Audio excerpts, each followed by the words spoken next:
Iran Israel পাল্টাপাল্টি হামলায় উভয় পক্ষেই প্রাণহানি ঘটছে। সামরিক স্থাপনার পাশাপাশি ধ্বংস হচ্ছে বেসামরিক সম্পদও।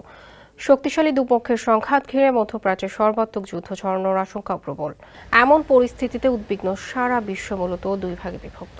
সৌদি আরব, তুরস্ক, কাতার, পাকিস্তান, ভেনেজুয়েলা সহ আরও অনেক দেশ ইসরায়েলকে উত্তেজনার জন্য দোষারোপ করেছে। তারা অবিলম্বে ইসরায়েলকে দখলদারি মনোভাব বাদ দিয়ে শান্তির পথে হাঁটার আহ্বান জানিয়ে বিবৃতি দিয়েছে। কিন্তু অপরপক্ষ ইরানকে এই সংঘাতের জন্য দায়ী করছে, যে কারণে জার্মানি, ফ্রান্স এবং যুক্তরাজ্য ইরানের সঙ্গে তার পারমাণবিক কর্মসূচি নিয়ে আলোচনার প্রস্তাব দিয়েছে। সংঘাত বন্ধেও যুক্তি গ্রহণ করার চাপ দিচ্ছে তেহরানকে।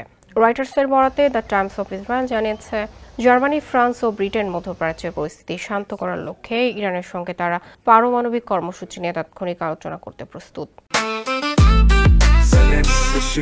জেনেক্সে শিফট করো, লাইফকে লিফট করো।